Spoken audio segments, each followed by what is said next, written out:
क्या आपके board exam शुरू होने वाले हैं और आप सोच रहे हैं इतने कम समय में पूरा सिलेबस कैसे कंप्लीट करें? तो ये पूरा वीडियो जरूर देखें। हम आपको ऐसे शानदार टिप्स बताएंगे जो आपको पूरे सिलेबस को कम समय में पूरा करने में मदद करेंगे। अपने मन से एग्जाम का डर निकाल दे। बोर्ड एग्जाम्स है तो स्ट्रेस तो आएगा ही, है ना? लेकिन आपको ये सोचना चाहिए कि क्या आप स्ट्रेस लेकर अच्छे मार्क्स पा सकते हो? नहीं ना।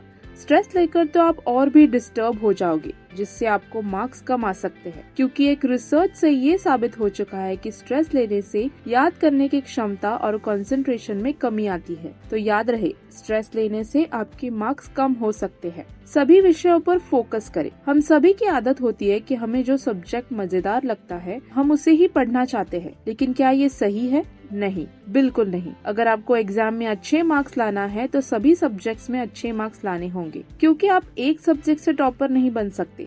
मान लीजिए आपकी इंग्लिश अच्छी है लेकिन मैथ कमजोर है, क्योंकि आपको इंग्लिश अच्छी लगती है तो आप उसे ही पढ़ने में ज्यादा समय देते रहते हैं। इस वजह से आपका मैथ सब्जेक्ट पिछड़ जाता है। तो ऐसे में हमें ये ध्यान रखना चाहिए कि सभी सब्जेक्ट को उचित समय मिले। इसके लिए आपको टाइम टेबल बनाना चाहिए, जिससे आप सभी सब्जेक्ट को उचित समय अलॉट कर पाएंगे। बोर्ड एग्जाम को ध्यान में रखकर तैयारी करें।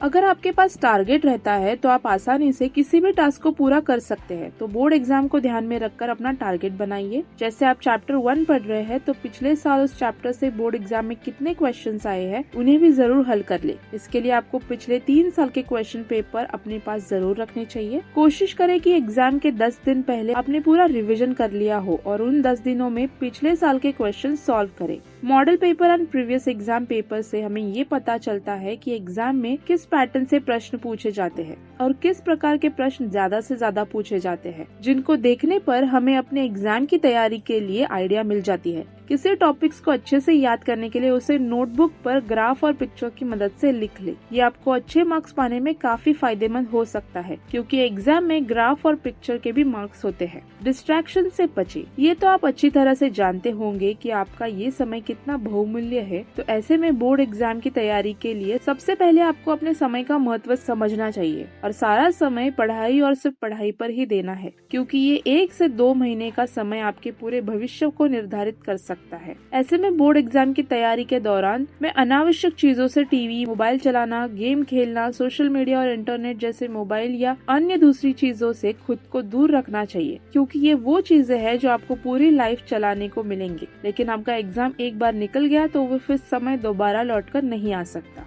इसलिए पढ़ाई पर ध्यान लगाने के लिए खुद को बोर्ड एग्जाम की तैयारी के दौरान टीवी, मोबाइल आदि चीजों से दूर रखना ही बेहतर ऑप्शन है। टिप नंबर 5, बार बार रिवाइज करना। कई बार ऐसा भी होता है कि कुछ विद्यार्थियों को लगता है कि उन्हें तो बहुत सारे प्रश्न के आंसर अच्छी तरह से तैयार हो चुके हैं और फिर उन्हें दोबारा नहीं पढ़ते हैं, जिसके कारण से कभी कभी एग्जाम के दौरान ऐसा भी होता है हमारा ध्यान उस पढ़े हुए आंसर पर सही से नहीं जा पाता है, जिसके कारण कुछ समय पहले याद हुए प्रश्न की उत्तर परीक्षा में नहीं लिख पाते हैं। सो इस तरह की परेशानी से बचने के लिए हमें सभी प्रश्नों के उत्तर बार बार रिवाइज भी करने चाहिए, ताकि अपने बोर्ड एग्जाम में उन प्रश्नों के उत्तर को सही तरीके से लिख पाए। तो देर किस बात की है, चलिए अब आप भी अपने बोर्ड एग्जाम की तैयारी में लग जाइए। धन्यवाद।